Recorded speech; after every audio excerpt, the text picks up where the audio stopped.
Hello friends, welcome to food spot kitchen. இன்றைக்கி நம்ம மல்லி புதினா சட்னி எப்படி செய்யலான்றதை பார்க்கலாம். இது ரொம்ப டேஸ்ட்டாக இருக்கும். அதே மாதிரி இட்லி, தோசை, சாதம் இது எல்லாத்துக்குமே ரொம்ப சூப்பராக இருக்கும். ஸோ இதை எப்படி செய்யலாம் அப்படிங்கிறத நம்ம வீடியோக்குள்ளே போய் பார்க்கலாம். வாங்க போகலாம். மல்லியும் புதினாவையும் ரெண்டுத்தையுமே நான் நல்லா அலம்பி எடுத்திருக்கேன். மண் இல்லாமல் நல்லா அலசி எடுத்துக்கோங்க. 2-3 தடவை நான் அதில் அலம்பி எடுத்து வச்சுருக்கேன். அதுக்கப்புறமா 2 மீடியம் சைஸ் பெரிய வெங்காயத்தை இந்த மாதிரி நீல வாக்கில் கட் பண்ணியிருக்கேன். அதே மாதிரி 2 மீடியம் சைஸ் தக்காளியும் இந்த மாதிரி கட் பண்ணி வச்சுருக்கேன். இப்போ நம்ம ஒரு கடாயை வச்சுருக்கோம். இதில் கொஞ்சமாக ஆயில் போட்டுக்கோங்க.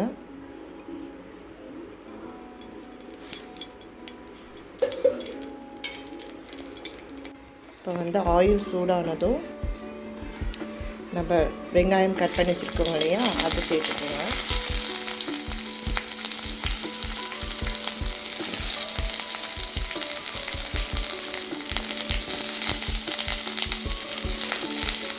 அதுக்கப்புறமா 4 வரமிளகாய் எடுத்துருக்கேன்.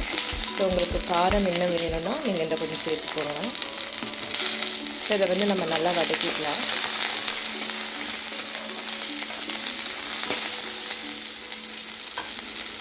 ஸோ இது கொஞ்சம் நல்லா வதங்கினதுக்கப்புறமா நம்ம அடுத்து என்ன பண்ணுறோன்றத பார்க்கலாம். இப்போ பார்த்திங்கன்னா வெங்காயம் நமக்கு வதங்கிருச்சு. இப்போ புளி கொஞ்சமாக உங்களுக்கு சேர்த்துக்கோங்க.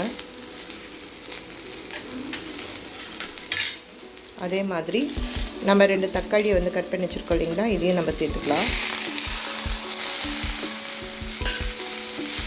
சேர்த்து இதையும் நல்லா வதக்கிக்கோங்க.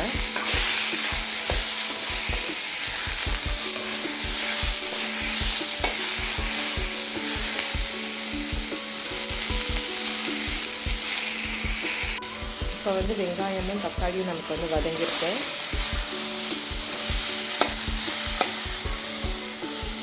இப்போ இந்த ஸ்டேஜில் நம்ம மல்லி புதினாவையும் இதில் சேர்த்துடலாம்.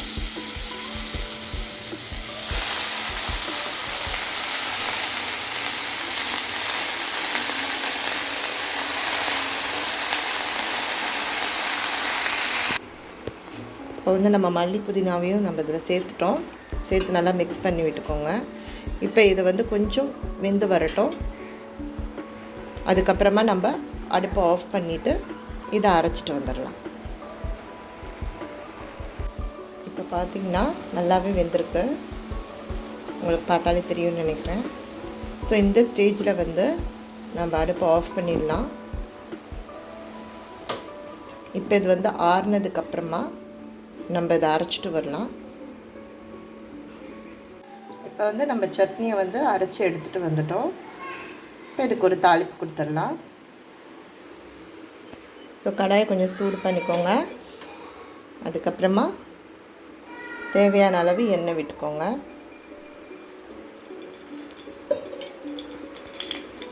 எண்ணெய் சூடானதுக்கப்புறமா கடுகும் உளுந்தும் தாளிப்பு கொடுத்துருங்க.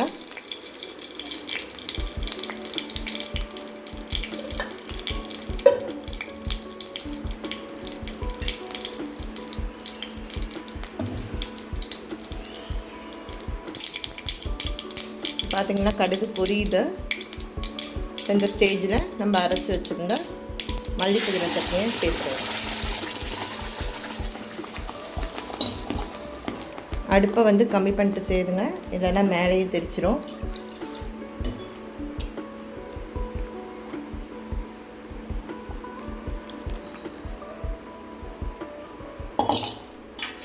அவ்வளோதான். இப்போ இது கொதி வந்த உடனேயே நம்ம இறக்கி சர்வ் பண்ணிடலாம். இதில் நீங்கள் உப்பு தேவையான அளவு போட்டுக்கோங்க. நான் ஆல்ரெடி போட்டுட்டேன், எனக்கு கரெக்டாக இருக்கு. ஸோ நீங்கள் அந்த உப்பெல்லாம் போட்டு செக் பண்ணிக்கோங்க.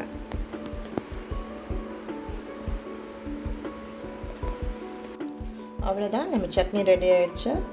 ஸோ இதே மாதிரியே நீங்கள் ட்ரை பண்ணி பாருங்கள். இது குழந்தைங்களுக்கு ரொம்ப நல்லது. ஏன்னா செரிமானம் அது நல்லா பண்ணி கொடுக்கும். அதனால் கண்டிப்பாக வீட்டில் ட்ரை பண்ணி பாருங்கள். பண்ணிவிட்டு உங்களோட கமெண்ட்ஸை எனக்கு சென்ட் பண்ணுங்கள். என் வீடியோ வந்து உங்களுக்கு பிடிச்சிருந்துன்னா லைக் பண்ணுங்கள், ஷேர் பண்ணுங்கள், சப்ஸ்கிரைப் பண்ணுங்கள். மறக்காமல் பெல் பட்டனையும் ப்ரெஸ் பண்ணுங்கள். இன்னொரு வீடியோவில் வேறு ஒரு புது ரெசிபியோட மீண்டும் வந்து நான் உங்களை சந்திக்கிறேன்.